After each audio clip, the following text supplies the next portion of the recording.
지금 제가 75인데 코로나 때 강연이 없었어요. 집에서 지내게 됐는데 책을 읽기 시작했습니다. 그동안에 책을 계속 읽고 살았지만 중요한 책들을 읽었습니다. 한 사람은 어떻게 읽었는데 정의기원을 2번 읽었습니다. 코스모스를 2번 읽었습니다. 사피엔스 호모테우스를 읽었습니다. 유발 하레라는 사람이었습니다. 총균세, 세계 곰브리치가 쓴 세계 예술사. 그러다 보니까 너무 철학이 궁금해서 아리스토텔레스를 읽기 시작했습니다.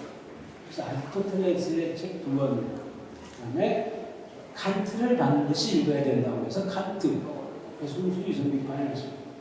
그 다음에 지금은 아도르노를 읽다가 니체를 다시 읽고 있습니다. 시인은 세상에서 벌어지는 모든 일들에 대한 관심을 갖는 사람. 세상에서 일어나는 모든 일들에 대한 관심을 갖는 겁니다. 그 모든 책들 속에 어떤 말들이 들어있냐면 이 4가지 말이 들어있습니다. 사람이 그래는 없습니다. 어머니가 늘 저한테 하는 말이에요. 사람이 그러면 안 되지. 공부만 잘하면 뭐하냐. 사람이 되어야지. 인문이란 저 한마디로 다 정리가 되는 겁니다. 지금은 아이들한테 그렇게 가르치면 혼나요. 뭐라고 나쁘는데 무슨 소리야. 서울대를 가야지. 그렇죠? 모든 우리 인류가 쌓은 모든 지식과 지혜를 섭렵하고 한 줄로 조여바꾸면 사람이 그러면 못 쓰지.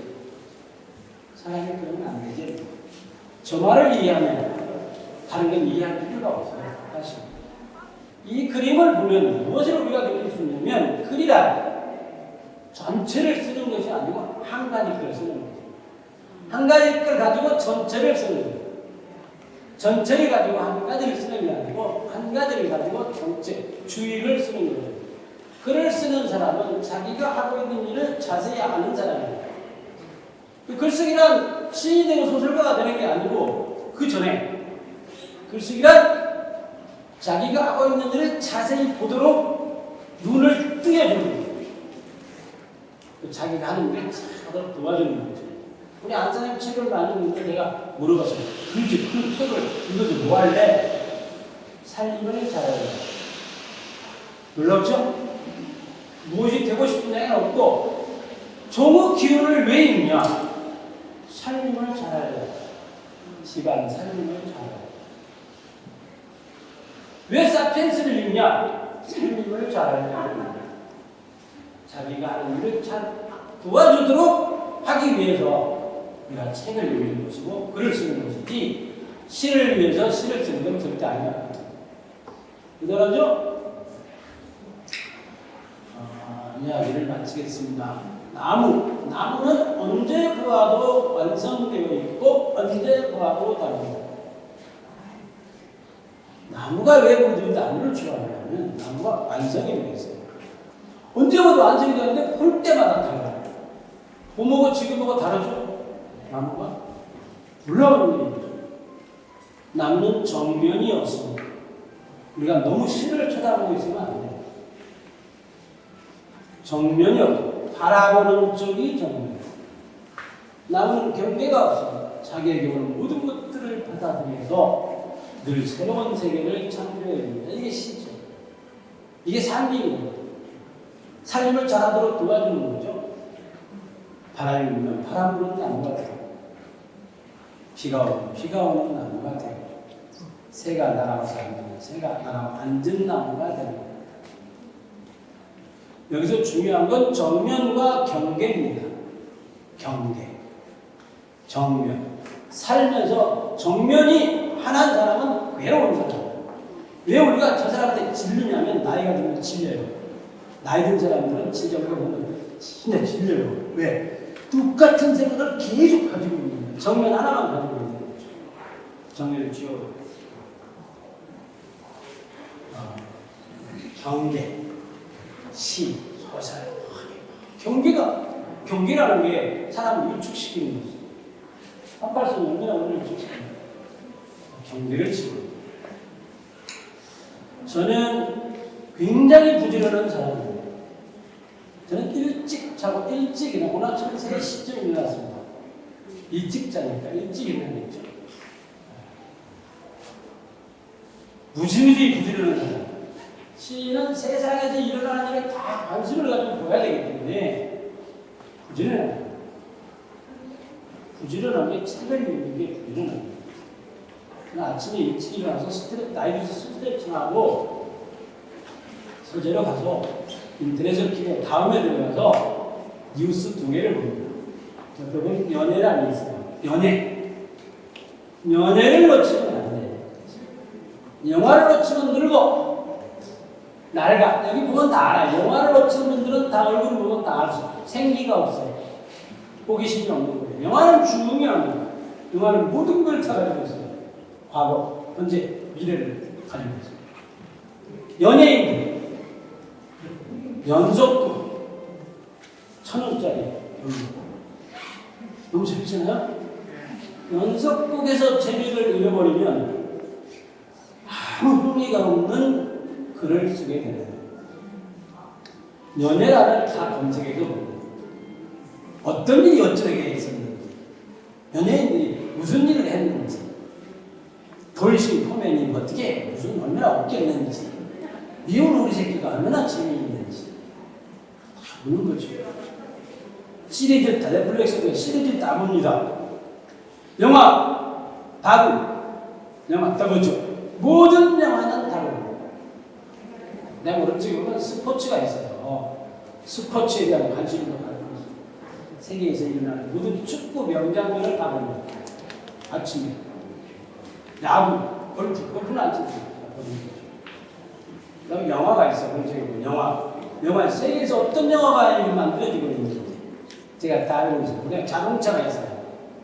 자동차로 들어가서 어떤 자동차가 만들어지고 있는지, 자동차는 우리 인류의 문명의 제일 꼭대기에서 달립니다.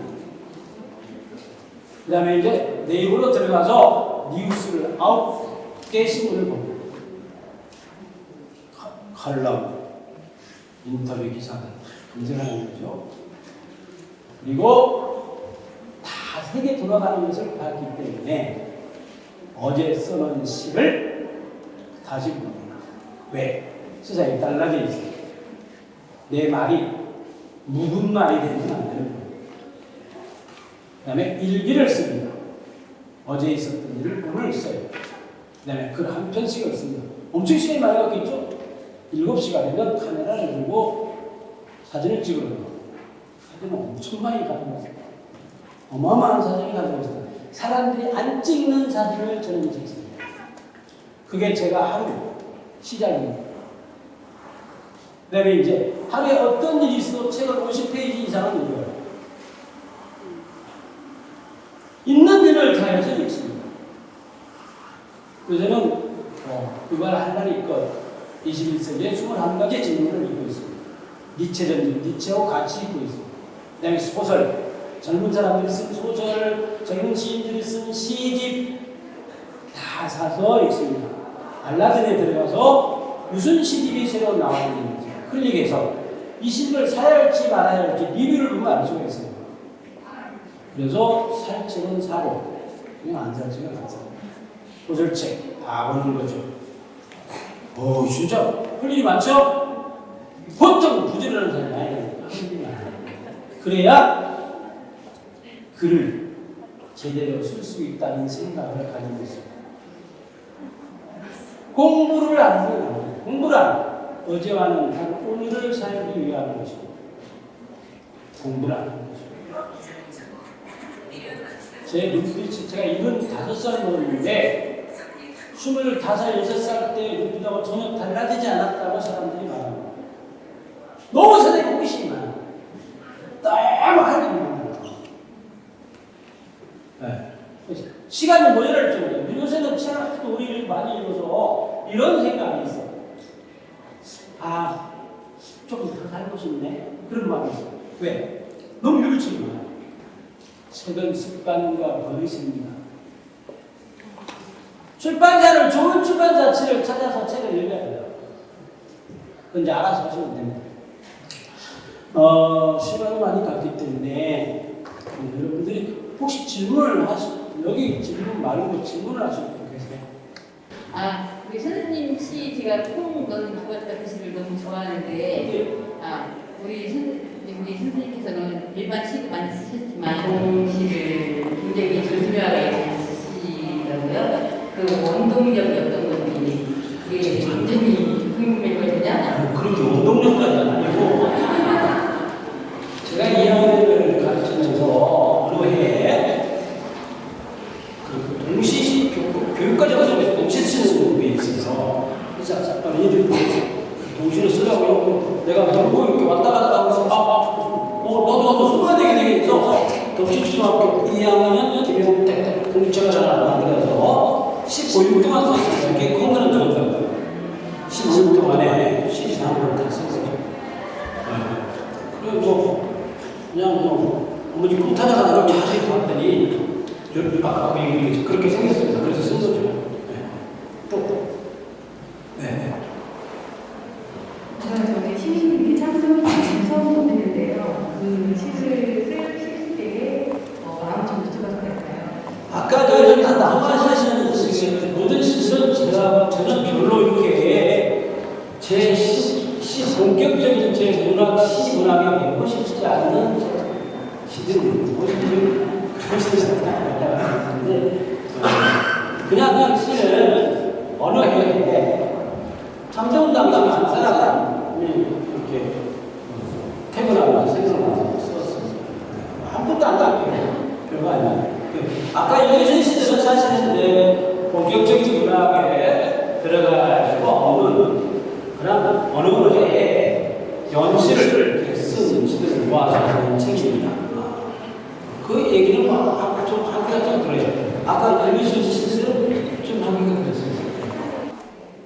이런 것 같아요. 살다가 보면 어떤 말이 새롭게 들릴 수가 있어요. 똑같은 말인데, 새로 확 들릴 때가 있어요.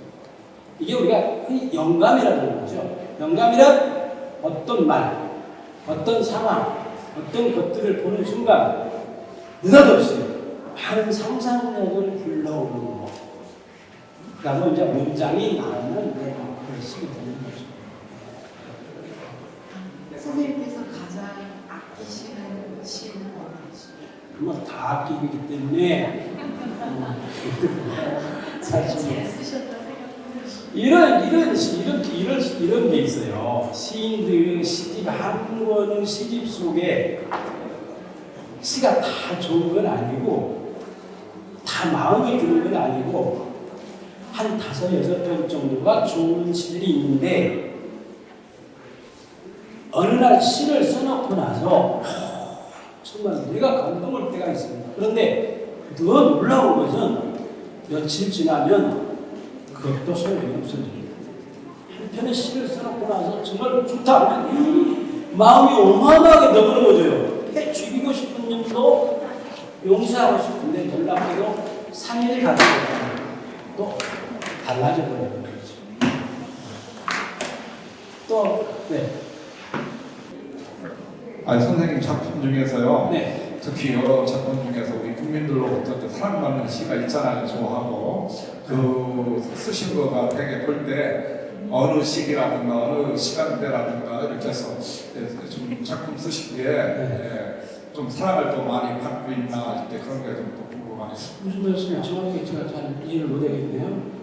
선생님이 쓰신 작품 중에서 국민들의 사랑을 가장 많이 받는 작품이 어떤 건지 물어보세요. 그건 제가 잘 모르죠. 네, 그건 제가 모릅니다. 아니 모르는 게 아니라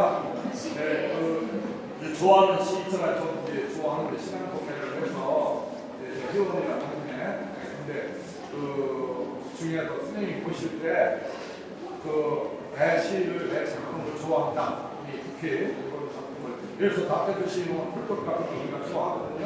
그럼 이제 그런 그 작품을 선생님 작품 중에 가고 서정의 그런 주옥 같은 그 작품이 어느 시기라든가 어느 시간대에 쓰신 거가 그렇게 좋아하는가 이런 거가 있나 해서. 글쎄 저는 잘 제시를 그렇게 좋아하는 분들이 많이 있는지를 잘 확인을 안 해봤기 때문에 잘 모르겠는데요. 섬진강을 떠난 지금은 주로 어떤 소재로 글을 쓰고 있는지요? 저는 섬진강을 떠나지 않고 지금 거기서 살고 있습니다. 제가 태어나고 자라고 살아왔던 곳에서 살고 있습니다. 저는 안 떠났습니다.